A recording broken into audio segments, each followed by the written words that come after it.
ওয়াজ মাহফিলের বিরুদ্ধে না, আমি ইসলাম প্রচারের বিরুদ্ধে না, আমি কোনো কিছুর বিরুদ্ধে না। রাতের 3টা পর্যন্ত ওয়াজ বাজানো কোথাও জায়েজ নাই।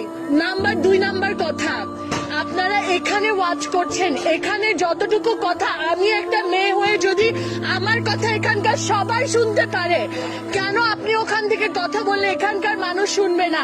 এই মানুষগুলো আপনার দাওয়াত শোনার জন্য আসছে, ঠিক না?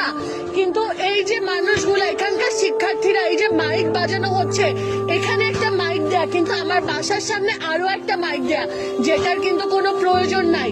যার এখানে শোনায় সে কিন্তু এখানে এসেই আপনার কাছে শুনবে।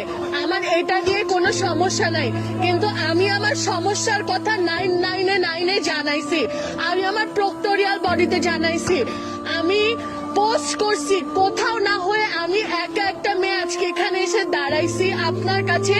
ঠিক ভুলের বিচার আমি আজকে আপনার কাছে দিয়ে গেলাম। আপনার যদি মনে হয় যে স্টুডেন্টদের প্রতি আপনি দয়া করবেন, এই মানুষগুলোকে নিয়ে আপনি দাওয়াত করেন, কোনো সমস্যা নাই।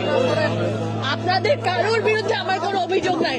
আমার অভিযোগ, আমার বাসার সামনে যে মাইকটা, ওইটা যদি একটু বন্ধ করে দিতেন, আমি আল্লাহর কাছে আপনাদের সবার জন্য দোয়া করতাম। আমি যেমন বান্দা, আমি পাপী বান্দা। এখানে সভাপতি আপনাকে বলেছেন প্রক্টোরিয়াল কোনো মানুষ থাকলে ওনার সাথে যোগাযোগ করার জন্য।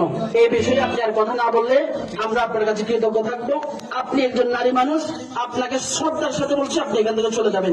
এখানে সবাই পুরুষ মানুষ।